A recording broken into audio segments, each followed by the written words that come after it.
Om Vakratunda Mahakaya Suryakoti Samaprabha Nirvignam Kuru Me Deva Sarvakaryeshu Sarvada.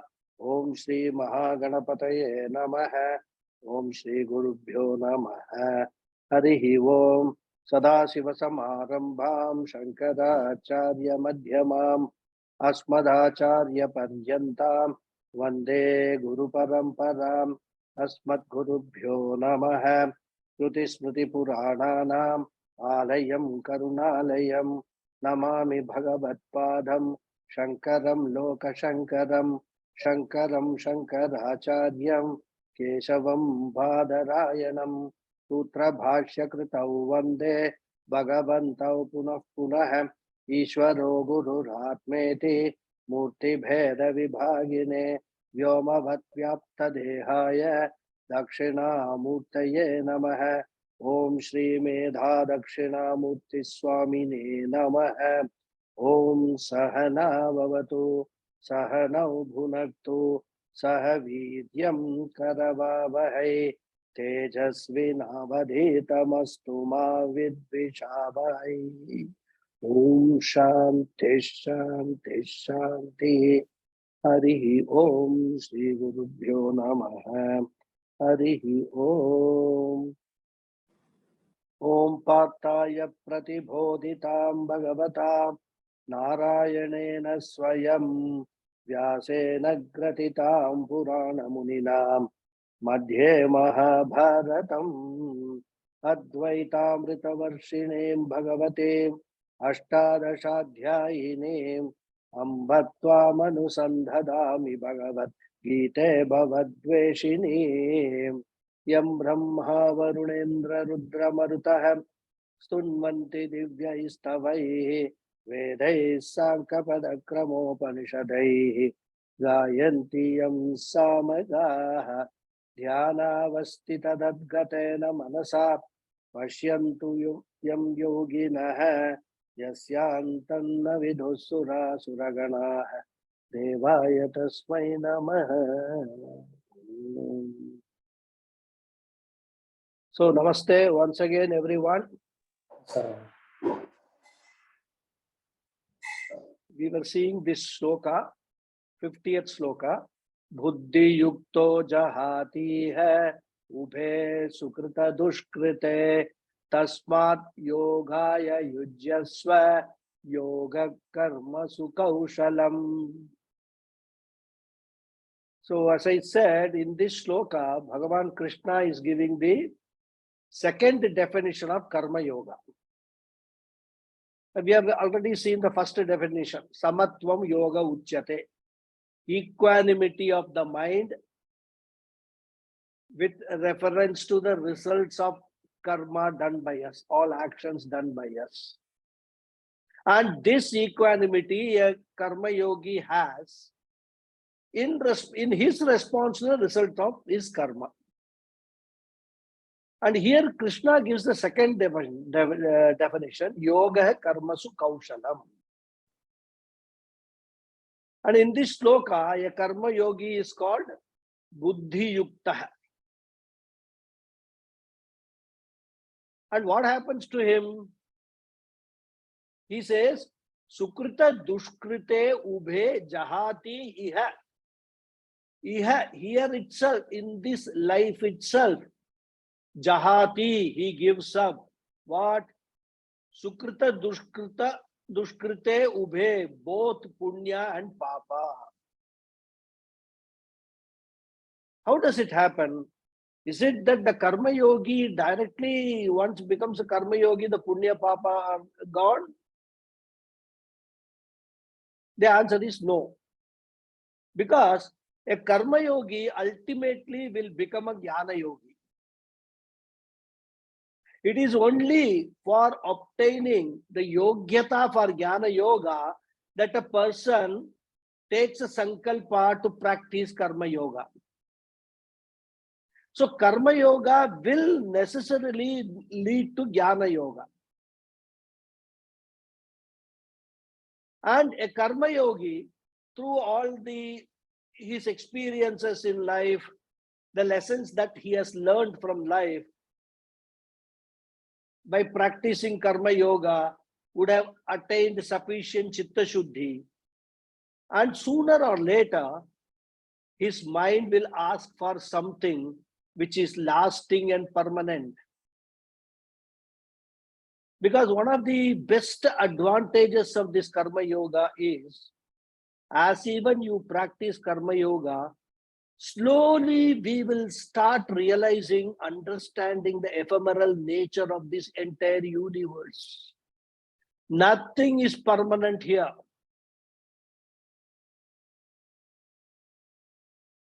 Everything is born and then gone. But the karma yogi knows that there is something which is permanent in this entire universe, in this entire jagat. And he will start looking for that lasting and permanent thing. And through his experiences also, he will come to realize that actually, whenever I am seeking happiness through these objects, through these experiences, through these situations in this life, what I am actually seeking is permanent happiness. And then he will come to realize that I am seeking permanent happiness from impermanent things, which is a mistake, which he will realize.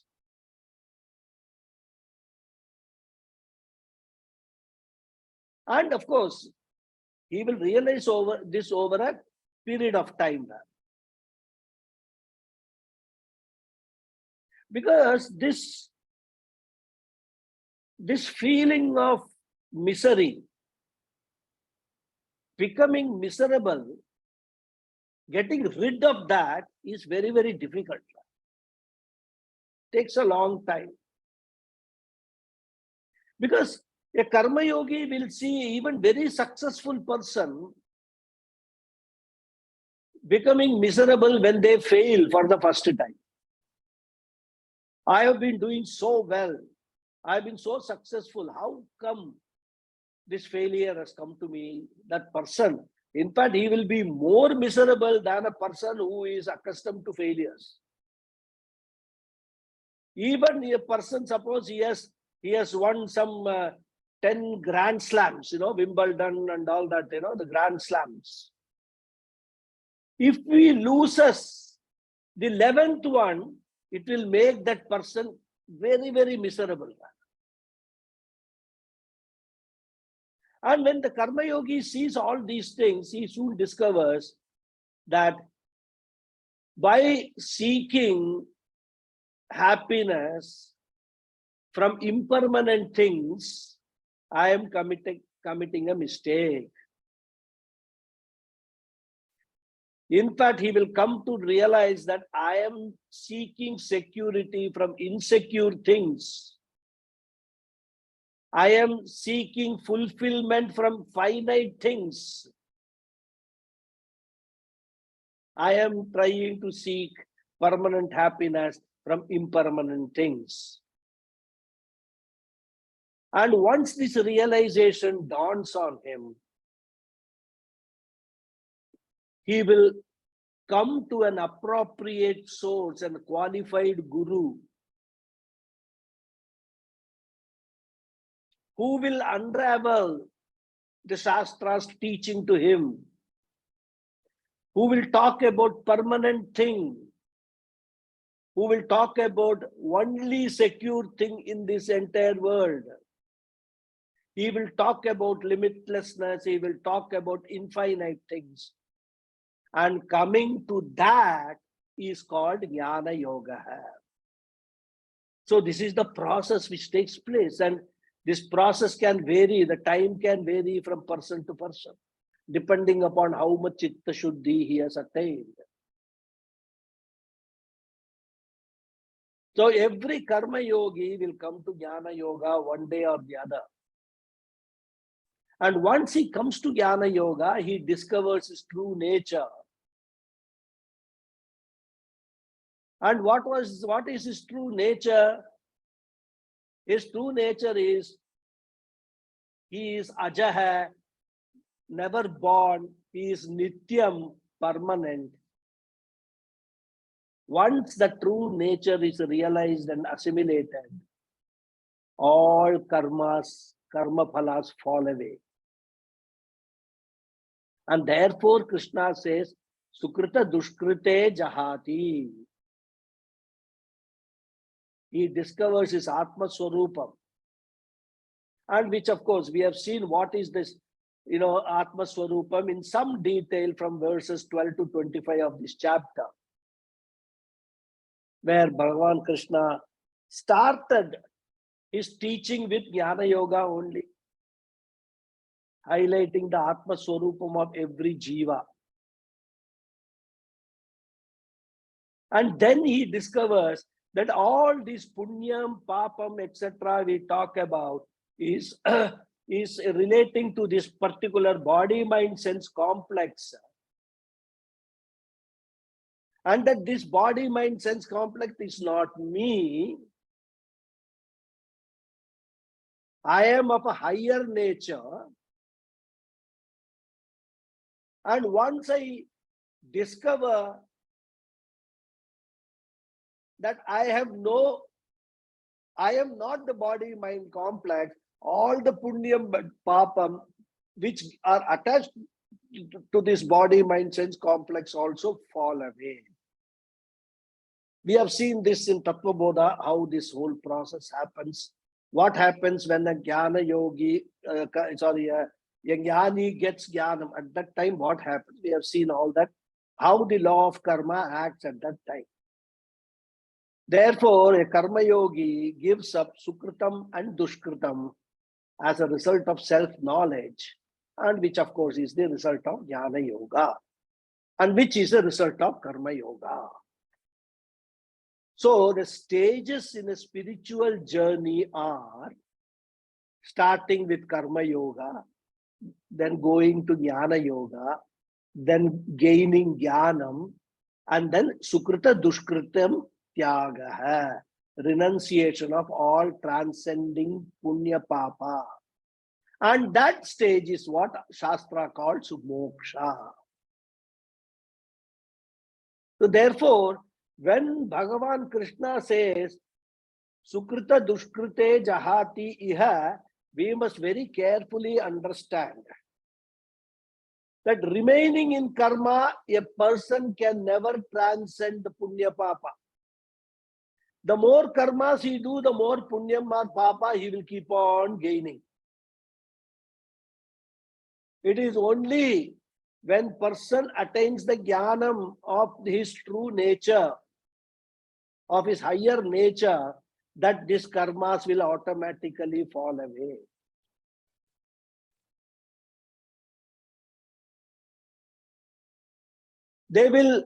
Karmas may still be there, but they will not give any results. They will just be there. Adi Shankara, in one of the bhashyams, he says, karmas become like roasted seeds for a jnani in the heat of his knowledge, self-knowledge. All his karmas are roasted and they become like roasted seeds which can never sprout.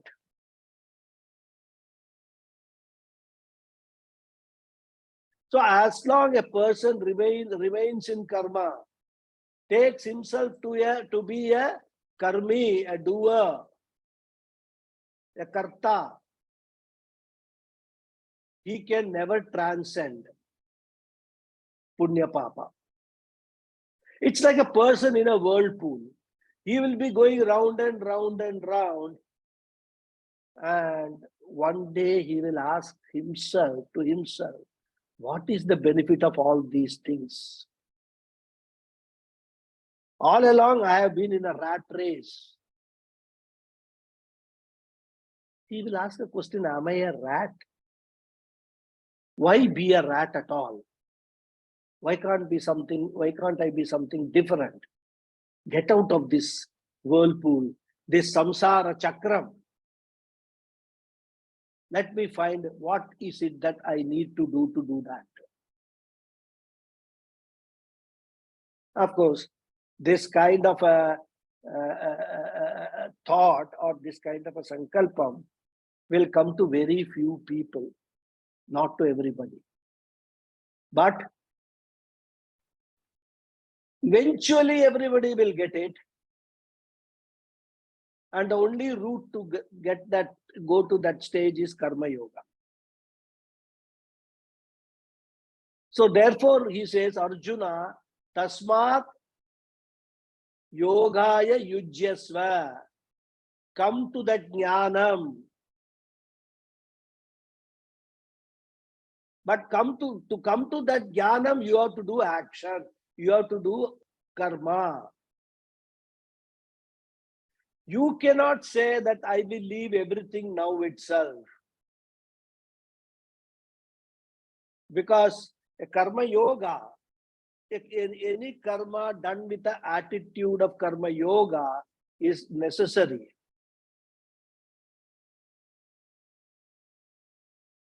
One cannot say, okay, eventually I have to come to Jnana Yoga, so why not now itself? You don't have yogyata. Like a boy who says, ultimately I have to come out of college, so why enter the college at all? This is a sort of a skewed logic.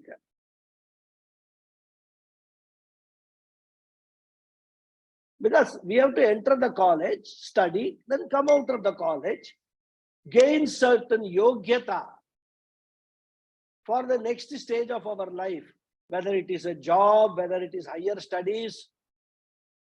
And it is throughout the life, it is like that. We enter karma, grow, come out of karma. Therefore, yogaya yujyasva. May you take to karma yoga.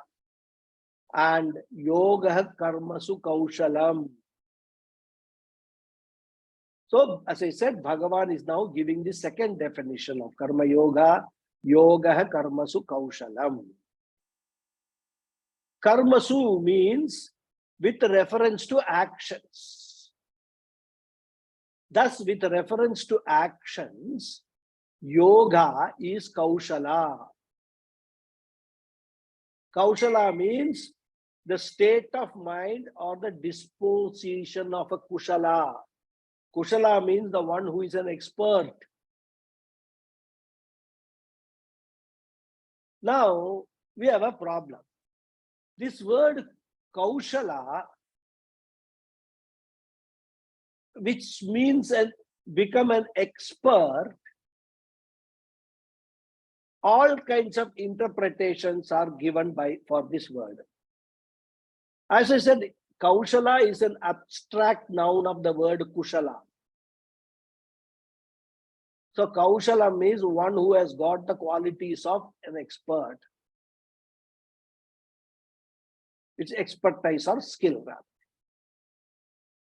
Now, what has happened, what difficulty we are facing now is that when you actually translate or understand the word kaushala as expert or skill, some of the modern Vedantins translate this.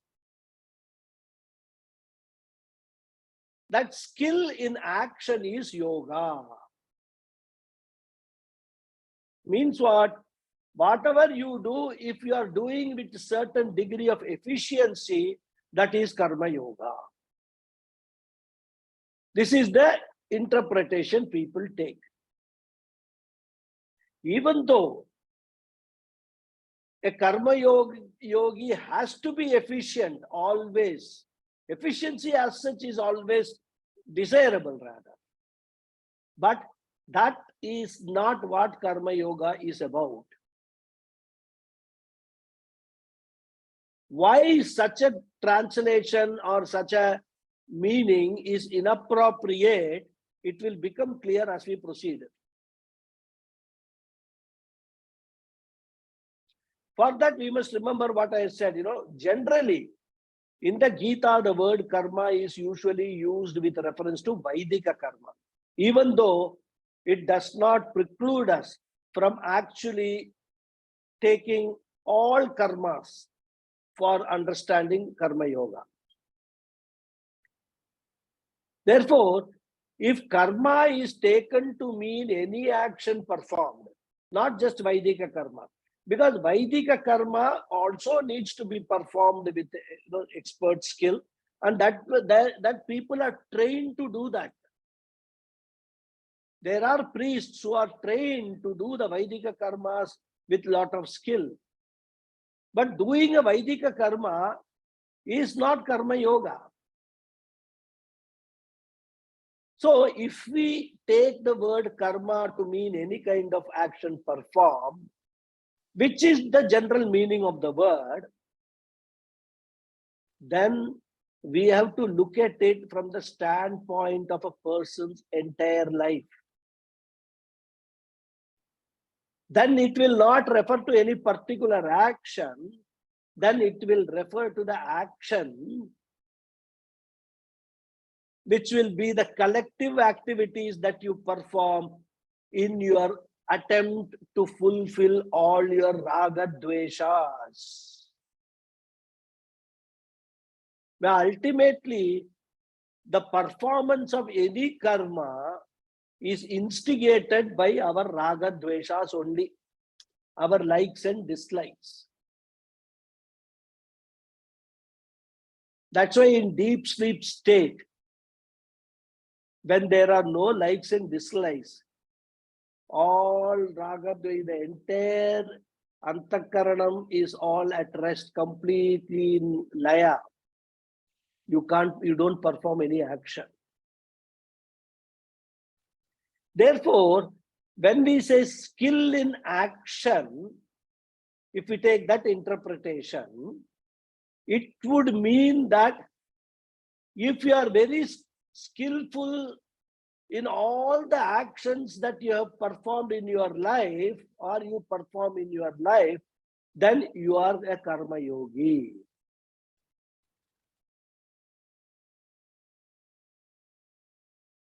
This translation then will not hold water.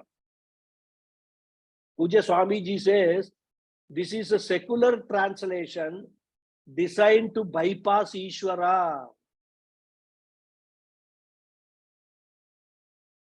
Yeah, many people are enamored with all these jargons, karma yoga and all, but they don't want to recognize the existence of Ishvara, existence of God.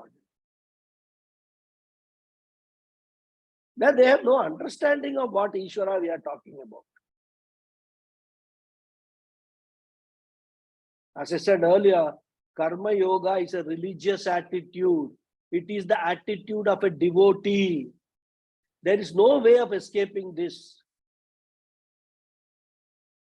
There is no such thing as secular karma yoga.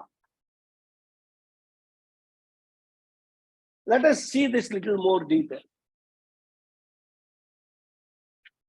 They say that when there is skill in action, when there is efficiency, then the person is a karma yogi. A yogi may be efficient in whatever he does. But how can anyone be efficient in every job that he does, every action that he does? For example, a person gets a job as a driver. He has just learned some driving, he becomes a driver. Or even just beginning to learn driving, let us put it maximum, let us stretch it. He has not yet acquired the necessary skill, but the action of driving he is performing as a part of his learning process. There will be inefficiency in his skill. Therefore, if he is a karma yogi, he can definitely be inefficient in a certain given area. Now let us look at the converse side. Merely because a person is efficient in a given area does not mean that he is a yogi. Again, Puja Swamiji gives a wonderful example. He says a pickpocket, for example, is very efficient in picking pockets. Whereas if you and I try to do it, we will be first picked up by the police. Because picking pocket is not easy. It's a very highly skilled job. Not only you have to be skillful in getting some purse or wallet or something, any object, including a cell phone, out of someone else's pocket, but you should also be a master of deception in order not to get caught. That's how these pickpockets, they operate rather. Very skillful. So such a person may be skillful in action, but this is definitely not karma yoga. A yogi in action may be skillful, but that does not mean that skill in action is yoga. Therefore, we need to understand what this word kaushala means in this definition. And that is why, Bhagavad Gita as such, many people read, and if you try to understand Bhagavad Gita with some dictionary and all that, you are likely to get more disinformation than information. You are likely to go more steep into ignorance than gaining any knowledge. So what does this word kaushala mean? And to understand this, we will have to go back to the first definition, samatvam yoga uchyate. When yoga is defined as sameness. In fact, in this context, Pujya Swamiji in his commentary narrates an interesting story to bring out the meaning of the word kaushala. Says, suppose a man says, I have my likes and dislikes. For instance, I like my neighbor's money. He has a lot of it, and he has even converted it into gold, which he keeps in a safe in his house. I have definitely a raga for his money. And I also have got a dvesha for this person. I hate him because he is so blatant about his riches, so arrogant. He thinks he's such a big shot and is always showing off. Therefore, I hate him, but I love his money. And I want to fulfill my raga dvesha. Then he says, I have made a foolproof plan to break into his house and steal the gold. And I am very skillful. I am an expert in opening safes. So tonight, I am going to rob him to fulfill my raga dvesha. And then he goes on to say, I have studied Gita, especially the definition of karma yoga, and I want to be a karma yogi. I know that I have a choice over my actions, but not a choice over the results. Therefore, while I have chosen to break into his house, I do not know whether I will succeed in getting the gold. I may be successful in getting the gold, or I might even be caught, or he might have shifted the gold to some other place. My assumption is he has got the gold in a safe in his house. So all these possibilities are there. I may be successful in getting the gold. I may not be successful in getting the gold because he would have shifted the gold to somewhere else. And the third possibility is in the process, he wakes up and catches hold of me and hands me over to the police. All these possibilities are there for the action which I am going to do. But since I want to be a karma yogi, whatever I get out of this action of robbery, I will take it as Ishvara Prasada. If I get all the gold, fine, it is Prasada. If I am beaten up, I will take every stroke as Prasada. Therefore, with a karma yoga attitude, I will accept whatever results I get for my action. So my question to you, Guruji, is, will I be a karma yogi if I carry on with my plan?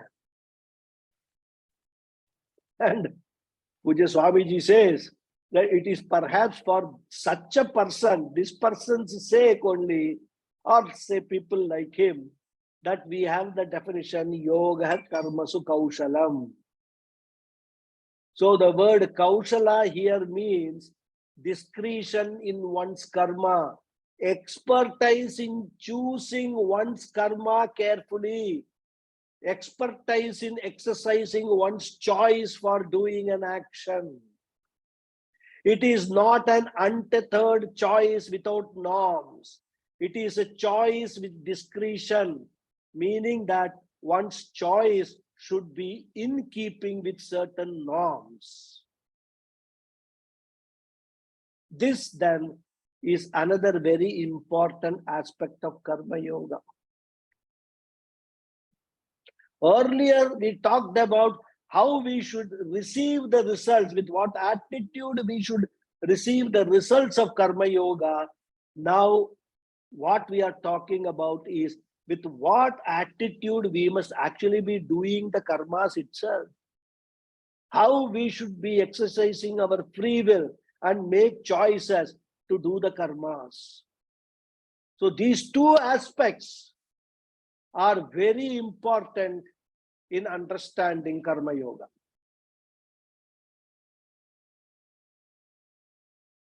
So karma phale sama bhutva, first definition, attitude of samatva. Yoga karmasu kaushalam. Kaushala is your capacity to interpret correctly. This capacity to interpret with reference to the norms for human interaction is the discretion, is the expertise. The norm for human interaction is called what? It is called dharma. And the opposite is called adharma. Therefore, in all human interactions, dharma and adharma form the standard norms. Of course, they are not absolutes, in that they have to be interpreted according to a given situation. And a person who can interpret them properly is called a kushala. So the expertise is ability or skill to interpret dharma and adharma properly. Dharma and adharma are not to be interpreted according to the convenience, but it must be in line with what is proper. Therefore, proper interpretation of dharma is what is meant by kaushala. And kaushala is yoga because, again, here you are not in the hands of your raga dveshas. When you exercise your discretion, when you exercise your choice of action, you are not governed by your raga dveshas, but you are governed by dharma and adharma. When you are governed in your actions by dharma and adharma, that becomes karma yoga. As long as you are governed by your raga dveshas in your action, you will remain merely a karmi, not a karma yogi. So the man in the story has raga dveshas. His raga is for money or gold or whatever the neighbor possesses, and dvesha is for his neighbor to whom the money belongs. And this person, this thief, wants to go by his raga dveshas. And this action of his trying to rob his neighbor is totally against dharma. he is doing what should not be done. The Dharma Shastra says that asteyam is a very important value for karma yogi. Steyam means stealing someone else's property, which is adharma. In fact, the Pancha Mahapapas, one of them is not coveting another's property, not stealing another's property, another's spouse, etc. It's one of the Pancha Mahapapas. So asteyam means refrain from stealing. Therefore, this person is going against dharma, which means that he is doing adharma. So it cannot, what his action cannot be karma yoga. But then there can be one argument. All this dharma, adharma are all man-made order. So if one man has made it, another man can change it. This could be an argument, and such arguments are very common, rather.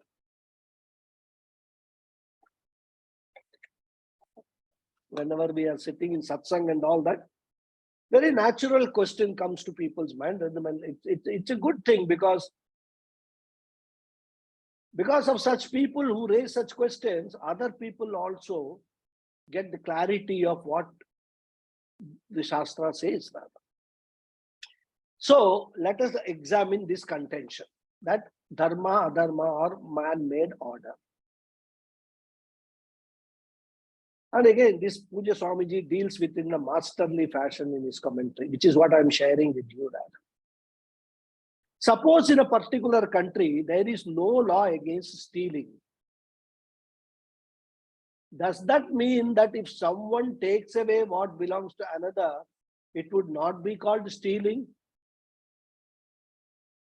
It would still be called stealing, but it may not be punishable. And this is different from a man-made convention. For example, the traffic shall proceed on the right in countries like US and Gulf, etc. Whereas in India, the traffic shall proceed on the left. So while driving in those countries, all of us naturally proceed on the right because to do otherwise is a definite risk to life and limb. And also it is illegal. Even if you say you are ready to take the risk, the police will not let you do because you are not the only one involved. Other people will also be in danger. It is a convention which has to be converted into a law which is man-made. And that can be changed also. One fine day, they say, no, from tomorrow, all traffic will run in the left. That is a man-made law. Man can change it rather. But is the law against stealing man-made? Law against stealing is not man-made for the simple reason that it's a universal law. The very concept of stealing comes up because we have possessions. If nobody had anything as his or her own, there won't be any question of stealing. Everything is freely available, like what they talk about in the Swarga Loka or Indra Loka. Nobody possesses anything. Everything is freely available for everything. There is no question of any stealing.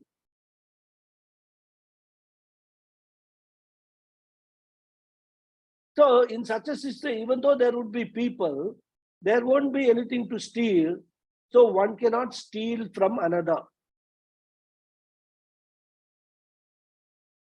But if everyone has got something of his or her own, there is going to be, or there is a potential for stealing. Even a Swami, a sannyasi, has a begging bowl. that they carry, and also is supposed to carry a mala.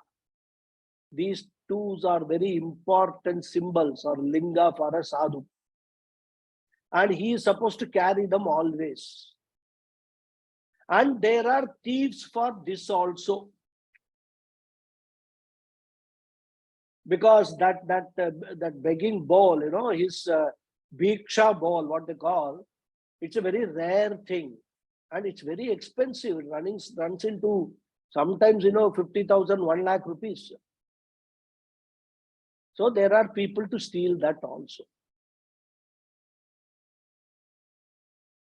So even sadhus can lose their possessions, because as long as anyone has something that is his or her own, there is such a thing called stealing, and this is universal.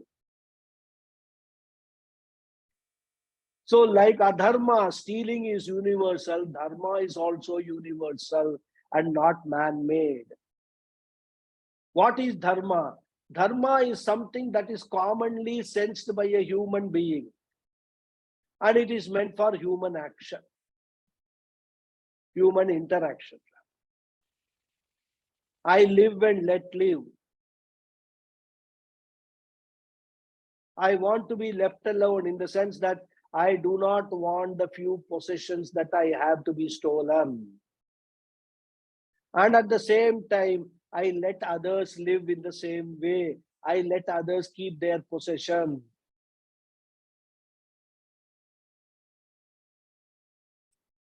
It is said, don't do unto others what you don't want others do unto you. This is dharma. Best definition of dharma. There is a particular order that is sensed commonly, and that order is called dharma. And it is the very basis upon which we are supposed to interact with our fellow beings. The scriptures confirm this and also say that if you go against that order, your action produces what is called papa for you.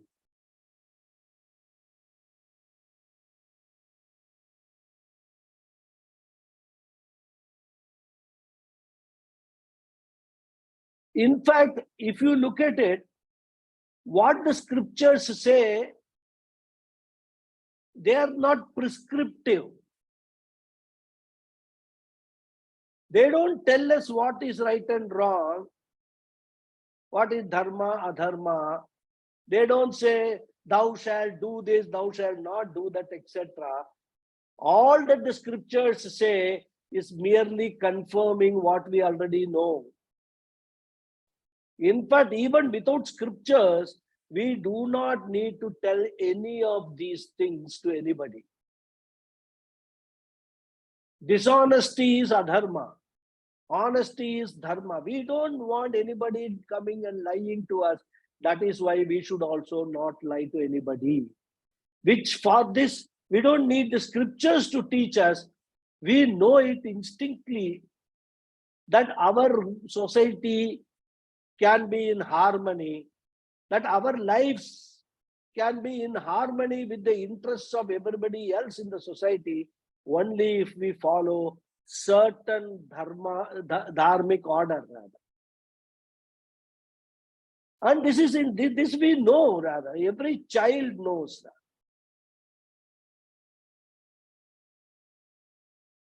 So scriptures the world over merely confirm the existence of a common sense dharma.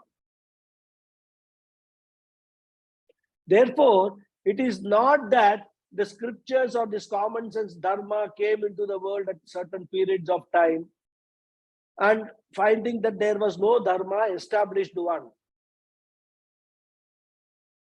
Even before the scriptures came, people knew what was right and what was wrong.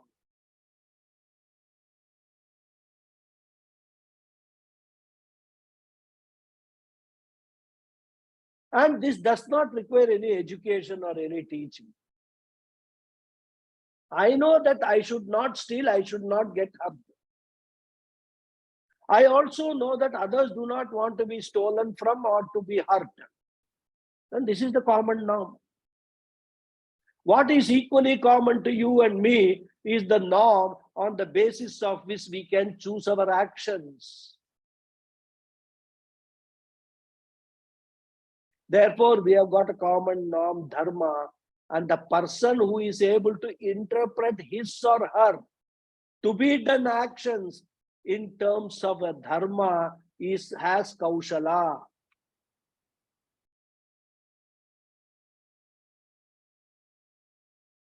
So let us now go back to the story of the man who wants to continue his plans to steal his neighbor's money and take the result as prasada. Even if he seriously says, I will take it as a prasada, he will be only fulfilling one part of the karma yoga definition.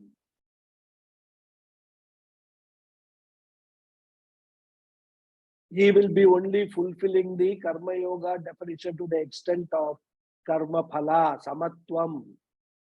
But the other part, kushala part, will remain unfulfilled because there is no kushala, no kaushala. He is going against the very dharma. Because even though we are living in a world where we see the dharma disappearing,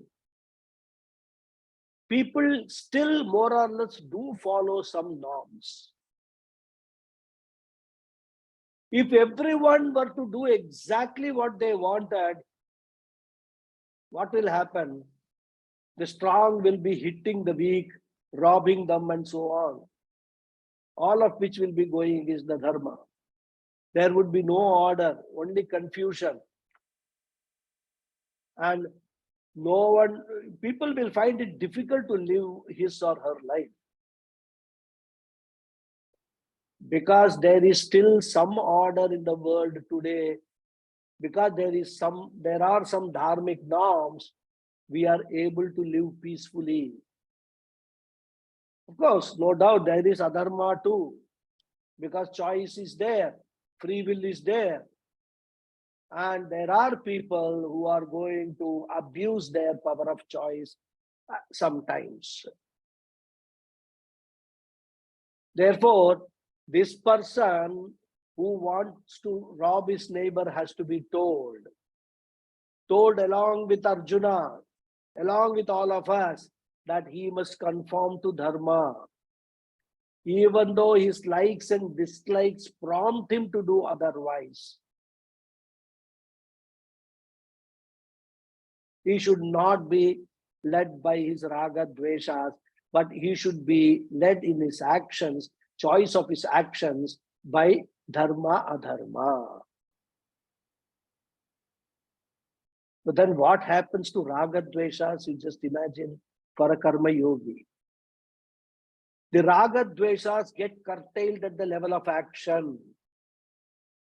Because raga dveshas cannot come into play. They are replaced by dharma, adharma, and all actions should be in alignment with dharma.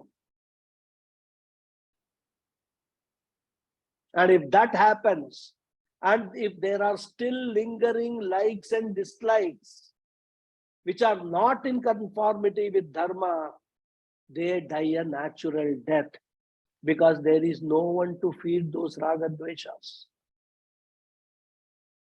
They simply rise as fancies, die as fancies. I, as a karma yogi, go by only what is right and wrong, and not by what I like and I dislike. The more you practice this, all these raga dveshas will slowly subside and die.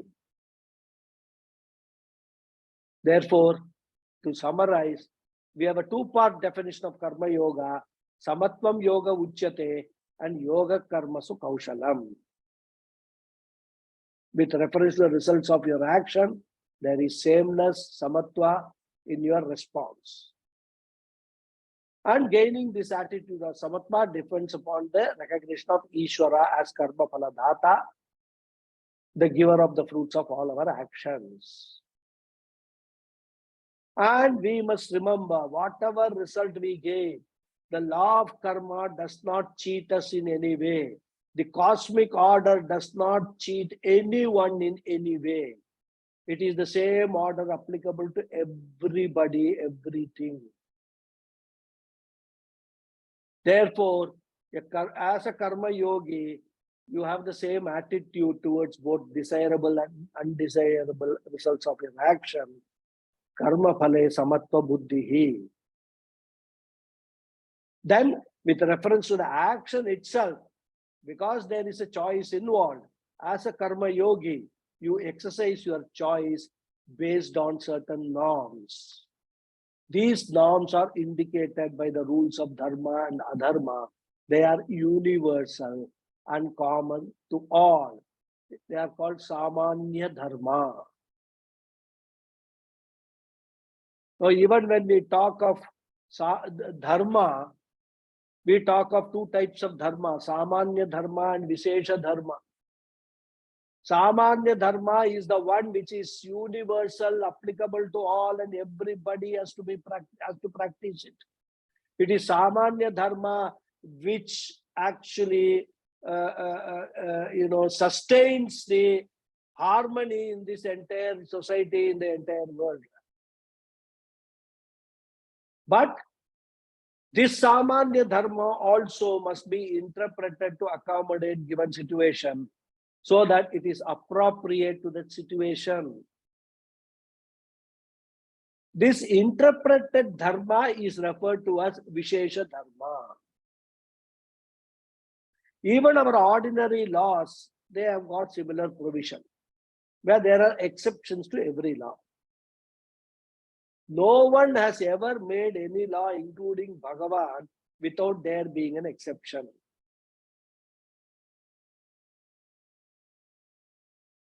For example, Newton's law of gravitation.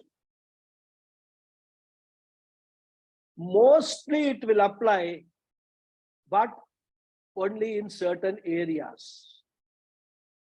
If you are in a spaceship, this law of gravitation does not apply.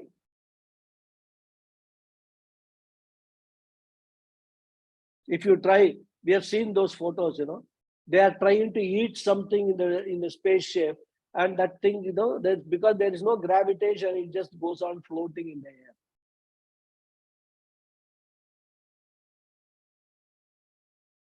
Even though what is Bhagavan's law is what we call Newton's law, it still does not operate in the same way at all places at all times. Therefore, when we talk of laws, we must understand that there are no absolute laws. But that there are no absolute laws does not mean that there is no universality.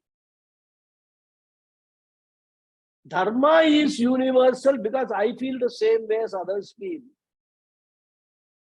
But what is universal also has to be interpreted according to the situation.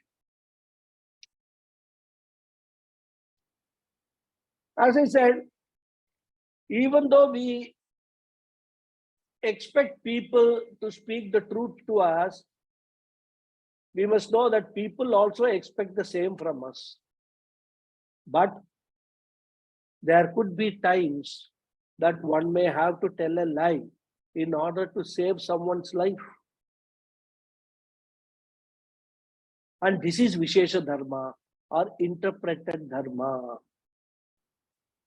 Like I used, give the example of a doctor, a surgeon, using a scalpel to cut somebody. But the purpose there is to save the person's life. So that will come under Vishesha Dharma. And in very simple words, Vishesha Dharma or interpreted Dharma we can understand is that when someone other than yourself is the beneficiary of that action. Therefore, taking the example of speaking the truth or speaking a lie to save somebody's life,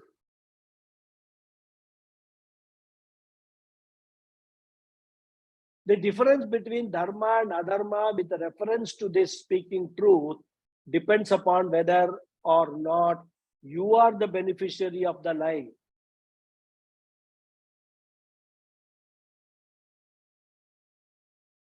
I think in Vishnu Sahasranamam class, if I remember, we talked about dharma rahasyams, which allow adharmic behavior under exceptional circumstances. Other examples of Vishesha dharmas are those dharmas imposed by the scriptures, which are only valid insofar as a given place, time, or culture is concerned. For example, a Brahmana, a Kshatriya, and a Vaishya have certain duties to perform within the framework of Vedic culture only. Therefore, those duties are Vishesha Dharma. The parental duty is Vishesha Dharma. The duty of children towards their parents is Vishesha Dharma. Therefore, when we talk of Kaushalam in our action, exercising our choice in action, we must keep in mind both Samanya Dharma and Vishesha Dharma, and they should be the governing factors when exercising our choice with reference to a given action. We cannot go by Raga Dveshas alone. When you go by Dharma and not by Raga Dveshas, you are living an ethical life. Still, such a life may not be yoga. Yoga comes into the picture only when Ishvara is taken into account. In fact, Bhagavan Krishna does not discuss Ishvara immediately in the Gita. He does so once in the 3rd chapter. When we come to that, we will see it. And another verse in the 18th chapter explains the role of Ishvara in Karma Yoga. That is a beautiful shloka. Yataf pravritti bhutanam yena sarvamidam tatam swakarmana tamabhyarcha siddhim vindati manavaha. We'll see this shloka in detail when we come to the 18th chapter. So here I'll just give you the brief meaning. The one from whom all beings have come into being, by whom all that is pervaded, worshipping him by performing one's duties, offering one's actions to that person, that Ishvara, a person attains spiritual success. The Lord is not only the creator, but also the creation. Therefore, the creation is not separate from Ishvara. And Ishvara is both the efficient and the material cause of creation. All this we have already seen many number of times. No product or karya is separate from material of which it is made. So the status of being both the efficient material cause is therefore what is meant by Ishvara, and that is the reason why the creation is non-separate from the creator. The creator, on the other hand, is independent of the creation in the sense that even without creation, the creator remains. At the time of dissolution, for example, the entire creation goes back to Ishvara, which alone remains. In fact, the creation, like the dream world which we create, without which we remain as we are. While the dream world is independent of us, while the dream world is not independent of us, we can be without the dream world, isn't it? As we are in a deep sleep. Similarly, the creation is not separate from the creator, the Lord. And we need to understand this role of Ishvara in Karma Yoga. Then only the entire Karma Yoga can be understood. Why there should be Ishwararpana Bhava. Ishwararpana Bhava and Prasada Buddhi Bhava are two main pillars on which Karma Yoga stands. And that is what makes karma into a Karma Yoga. We will see more of it in the next class. Om Purnamada Purnamidam Purnat Purnamudachyate Purnasya Purnamadhaya Purnameva Vasishyate. Om Shanti Shanti Shanti. Harihi Om Shri Gurubhyo Namaha. Harihi Om. Thank you all very much. Thank you, Mama. Thank you very much, Guruji. Namaskar. Thank you, Thank Guruji. you, Guruji. Thank you, Guruji. Namaskaram, Mama. Namaskaram. Thank you. Thank you very much, Guruji. Thank you very much. Thank you. Thank you. Thank you, Guruji. Thank you. Any questions? Thank you, Guruji. Thank you. Thank you.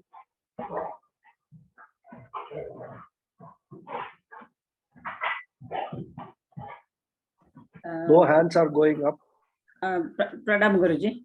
Pranam, yeah. Just a simple question, Guruji. We have been using the word free will. What is the word for that in Sanskrit? Is that karma? Is that karma? Is that kaushalam? What we were using now? What's the word? Free will is purushartha. The word we use is purushartha, which is the action that we do using our free will. Purushartha.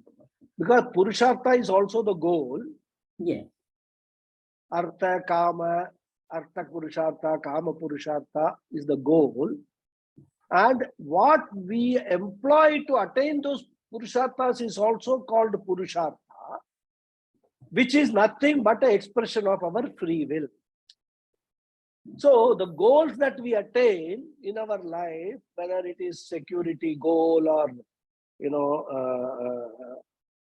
any desires that we attain, is by use of our free will only. By use of our free will only we can attain those goals.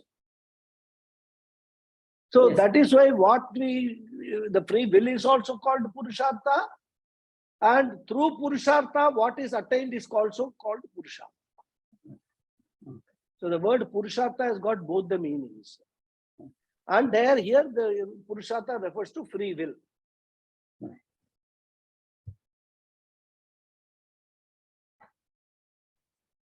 Thank you. Yes, Guruji. Sulekha ji. Yeah, thanks. Hari Om, Guruji. Hari Om. My question is regarding dharma, karma, and the ego.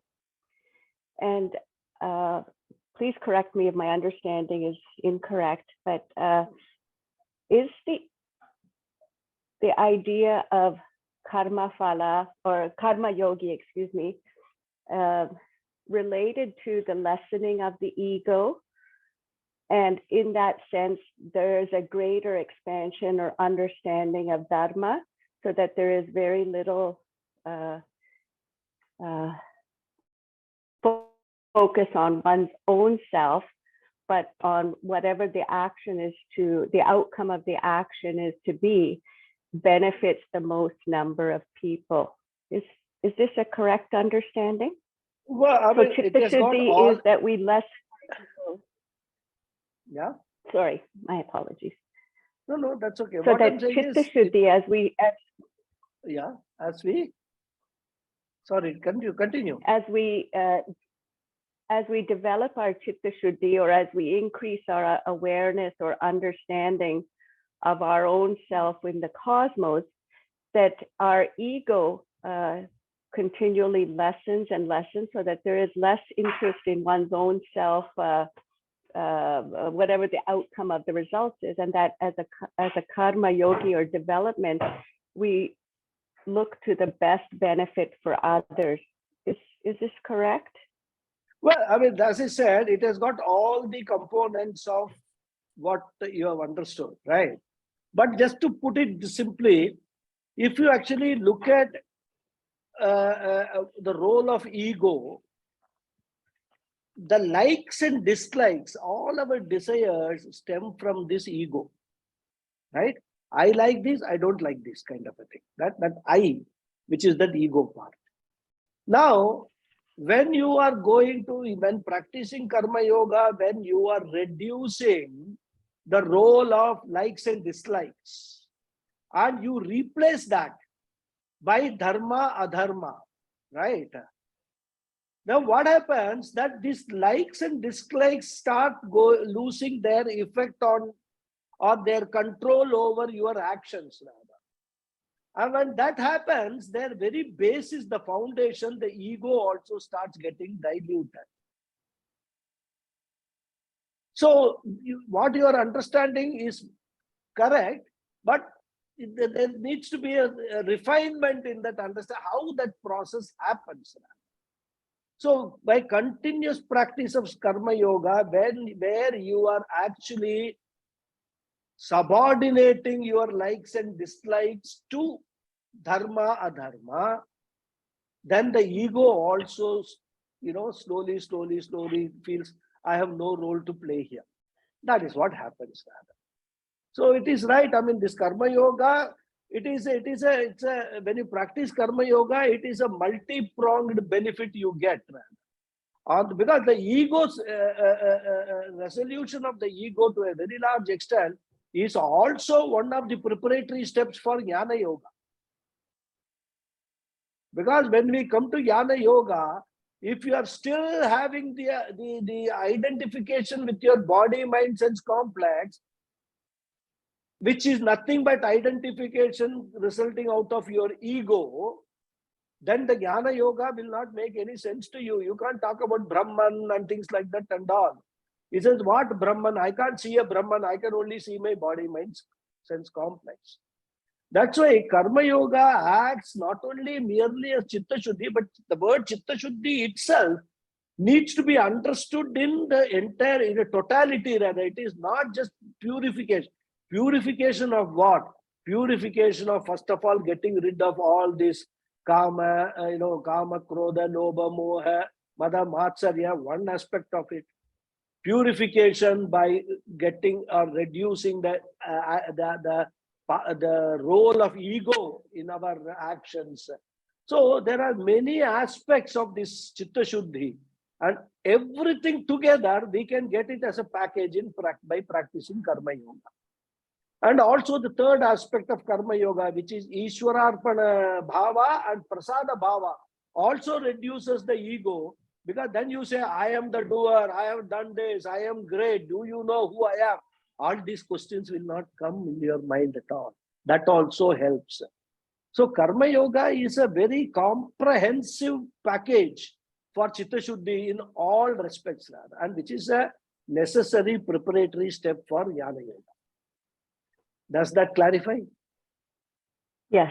Thank you, Guruji. Very Thank you. clear. Thank you. Thank you. Anjali ji. Yeah, Guruji, namaste. Namaste. While defining these dharmas, adharmas, ethics, which are, you said it is the universal laws, then I feel, then it is clear that while discussing Gita, our Gita is in agreement with all the sectors, like whether all the religions, whether I'm Hindu, I'm Christian or Isai, it is equally applicable. Absolutely. Only small part, like where the Gita is talking about Chaturvarnya, only there's small part that which is is little Vedic, differs, but otherwise most of the things I feel it's not clashing with any other religion. No, in What do you fact, say? if you actually look at it, Hmm. today we are looking at other religions and things like that and all. From when did the other religions come? So far as we are concerned, our Vedic religion as beginningless times are there. Where other religions, we can put a date of birth, right? So and so date in 700 BC. This came 1400, whatever it is, 2000 years ago, some religion came, and 1400 years ago, some religion came. We can say that, right? From where they have got their values. That's why our religion is called Sanatana Dharma. These are universal, eternal dharma. That not means a religion. Dharma means values, eternal values. Whether you are a Christian, you are Islam, whether you are a Parsi, whether you are American, whether you are African, Australian, does not matter. This is human values. It is to do with one human being to another human being, our interaction. That's all. So those are the universal values. And whichever religion practices or preaches a value which is opposite to this or which is adharmic, you can take it for granted that religion will not survive. Our religion has survived all these things. In fact, I wouldn't even go and call it ours as a religion. Yeah, Ours is that's what. Yeah. a value Why to system. call? Why to call Yeah. as religion? Exactly. So this value system has survived throughout because it is universal. If our system has actually advocated you can kill anybody, that value would not have sustained at all, because killing another, non-violence is the basic of one of the basic tenets of our value systems, right? So all these things you have to understand. So it is a universal applicable, this dharma, adharma applicable to everybody. In fact, what has happened is many countries in their constitution, in their laws, they have actually brought in this dharma and adharma and all that. They have been converted into laws, man-made laws. But those man-made laws are based on what? Based on this eternal universal values only. So that is what we have to understand. Everything, So even when you say you must not kill somebody, that is based upon ahimsa. Even today, all these activists, that animals should not be harmed, environment should be protected. All these are universal values, and they are meant for our own life sustenance in this earth, isn't it? Yeah. But unnecessarily it is going as Hindu like only. No, that is that. See, we must very clearly understand that there are certain agenda being driven by certain people. It's a political agenda. Our religion only is a non-political religion. Every other religion that we find is a political religion. Religion is used as an instrument for political power. So in order to do that, they are extending that same practice to our religion also. Which not only now, it has been tried for thousands of years, everybody has failed. But what happens is, they say, fools seldom learn from the lessons of history. So the fools continue to do the same thing. They will never succeed. That's the point. And we have got dharma samsthapanarthaya sambhavami yuge yuge. When adharma becomes too much, we have got a solution also. Bhagavan himself will appear on take avatara, and he will take care of all the adharmis. So that is our eternal hope of our eternal religion. So we don't need to unnecessarily fret over it. And Vivekananda has said that we have to bring one universal religion. It is his sentence. So we have to bring. Gita should be. There is already a universal religion. No, Gita means is the universal like religion. Hindu, Muslim, like that. Yeah, like that. We don't have to classify. We have to We have to come under all human beings are to be come under one religion, like that. Yeah, so see, you don't need to call it a religion. As I call it, a set of human values. Yeah. The dharmic values will help to sustain this creation. Helps all of us to live in peace and harmony, with mental peace. That is what it is. That is the religion. So that is why now many Western countries have realized they are teaching Bhagavad Gita to students in school. It is becoming more and more popular. Yes. They have realized that So a Yeah. time will come when everybody will realize Yeah. that Bhagavad Gita is it is nothing to do with Hinduism or any religion or anything. Yeah, yeah. Bhagavad It has Gita nothing to is do. for Mm. human how to conduct human behavior. What should you do in every action that you do, in every thought that comes to your mind, how you should behave. So what attitude you should have. Yes. So there is no, it is unfortunate that people are looking at Bhagavad Gita as a Hindu religious kind of a thing. But that's again purely political kind of a thing rather. So nothing to do with merits of the case. Mm. Yeah. Yeah, who is that other person who's got hands, but I can't see the Premaji. Premaji, you are sitting in dark or what? There is no light. Yeah, it looks like that, but Yeah. I'm in a new place. So, Oh, okay, okay. I You don't- are in Boston. no, I'm in Texas now. Oh, you're in Texas now. Okay, okay. Right, right, right. That's why. Okay, okay, right. So, Tell me, what's your question? my question is the Chaturvarnyam that this lady spoke about, the other student, if it is understood as Guna Vibhaga rather than Jati Vibhaga, Yeah. immediately it brings a different kind of unity. Yes, yes. And it It is a becomes Guna universal. Vibhaga only. Guna Yeah. and Karma Vibhaga. Yes. And so when we say that we are practicing the Karma Yoga consciously, that means we are going towards a maturity in our thinking, which is called Chitta Shuddhi, which also clears the path for Jnana, Yeah. right? Yeah. So, I was just thinking that as we do Ishwararpana and the Prasada Buddhi practices, and the ego becomes a little bit more tame, what happens is what seemed very big as a want or a desire also begins to look a little small, and you feel that you can live without that it is your own delusion which had made it so big. Yeah. And so to come back to reality, that something else, the delusion is being, as we are young, we promote it a great deal because we don't have that kind of, it's more a me need. Mm. Whereas as we mature, even people who have been in that same mode get a different vision. How does it happen with age that this vision changes? And Experience of the world. I touched upon that.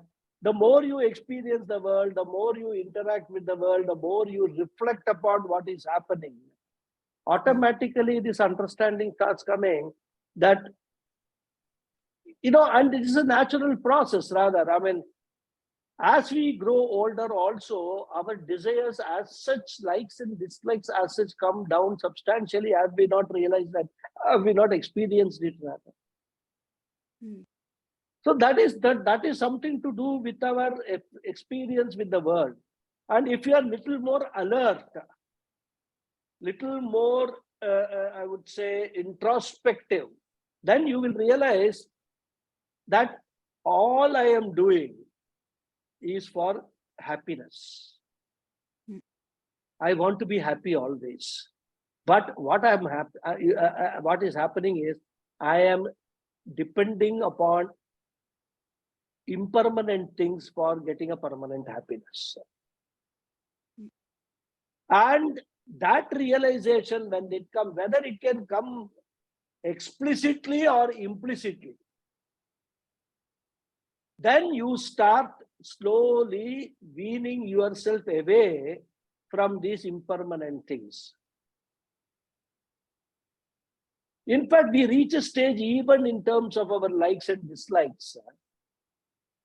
We reach a stage where we want food. We are not particular about what kind of a food, whether it is this sambar or it is this chapati or paratha. We become indifferent, isn't it? Mhm. All we want is some sattvic food to eat so that we can sustain ourselves. We are not exotic things. We don't. Whereas 15, 20 years ago, we would have gone to restaurants to actually taste those or eat those exotic things. Today, we may not feel doing that. Of course, there are people who feel. We are not talking about them. We are talking about people who are evolving, in the spiritual path. So this automatically keeps happening rather. That's why, contemplation, meditation all become very important. Meditation is not just recalling the name of the Lord. Meditation is nothing but contemplation. Use the time to yourself to actually look at yourself, look at the world around you, and then see what is going on. So it is And that grace is why, in one in way. spiritual path, what is very simply put, as I say, what is spiritual path?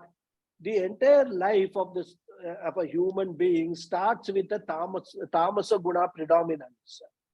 Hmm. Spiritual path, when you start taking, you travel through rajasa guna, rajoguna, where karma yoga starts with karmas, rajoguna. Then that in the rajoguna itself, you convert that into karma yoga, and then you start developing your sattva guna to the maximum extent possible, making sattva guna predominant in your life. That is what is spirituality is all about. And in that process of developing sattva guna, it is not merely sattva guna in only one or two aspects, but in every aspect, even in your thoughts, sattva guna, eating, sattva guna, speaking, sattva guna. What does all this mean? Bhagavan will talk in the 17th chapter. So that is what the spiritual path is all about. And if we understand that, automatically this will happen. I mean, we don't need to put any effort in reducing our ego. It will automatically reduce because we have found an alternative dharma, adharma for likes and dislikes. When that happens, we stop feeding our ego. And when you don't feed it, it will die a natural death. It won't die, but it will be there in a very, very dormant form, rather. We require an ego to breathe, to stay alive, rather, isn't it? Mhm. So that much minimal effect of ego will be there. That's what It is happens. felt as grace also, Guruji. It's also Everything grace. It allows happens that. by grace only. Everything happens by grace only. Mhm. There is nothing will happen without grace. All that we can do finally have to be blessed by Ishvara. When we say blessed by Ishvara, there has got to be a certain baggage of karma phalas that should actually come into play. Hmm.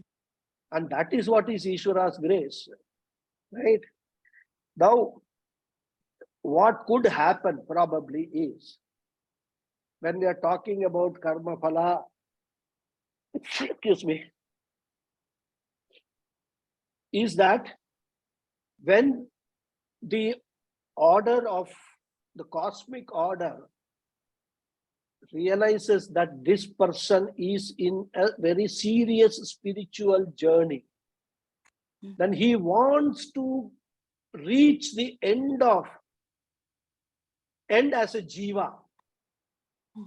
He wants to become a Paramatma, or he wants to merge with the cosmic order. The possibility is that, I mean, this is just a sort of what I say, a wishful thinking on my part. The cosmic order makes it happen quickly. Hmm. It will actually subordinate your all other karma phalas and pick up those karma phalas which will help you to proceed faster in this journey. And that is what is Ishvara being showering his grace on us. When Ishvara finds that we are really serious about what we want to achieve, I want only moksha, nothing else, and this is what Ishvara's desire also, that all jivas should get moksha. Then probably the karma phalas are adjusted in such a way that you are given the right family to practice it, right circumstances. You come across a guru. In fact, Swami Paramathananda again and again says, Ishwara's grace is always starts in the form of your getting a right guru. Without Ishwara's grace, you cannot get a guru at all, whatever you may do. So the whole process of Ishwara's grace, we start experiencing in every stage. And in fact, personally speaking, I can tell you one thing. I mean, this is not, I don't want to, claim that is happens. I have found that even in Laukika karmas, what I want to do in terms of, certain actions or, things, they happen very smoothly rather, without giving me any tension, without giving me any difficulty. Just happens, that's all. I think okay, tomorrow I should do that. I do that and it happens and everything's finished. I don't, there is no strain or stress that happens to me. Now I consider that also as Ishwara's grace only. So he's saying, okay, this fellow is in a serious path. So let me avoid giving him unnecessary tension in life. Let me get rid of all his small things that he has to do for his family, for his, whatever it is. Let me take care of that. Ishwara's grace. So in Ishwara's grace, you can see Ishwara's grace in everything around us. If we keep our eyes and ears open, rather, everything is Ishwara's grace. I am talking to you now is Ishwara's grace, isn't it? So that is how, there's nothing without Ishwara's grace. That's why Karma Yoga, Ishwara is a very important component. Anybody talks of Karma Yoga without Ishwara is only talking modern secular Karma Yoga, not our Karma Yoga, Bhagawad Gita Karma Yoga. Okay, good. So any more questions, any more comments? Nothing is there. So shall we close today and see you? See, okay, I forgot, sorry. Next Saturday, we may not be able to have the class because I am traveling to Coimbatore and I will be in the flight at this time. So I forgot to announce that in the class, but I will send a message to everybody in the group. So our next class will be on the following Saturday, not the next Saturday, right? So otherwise, I had one alternative, again subject to people agree.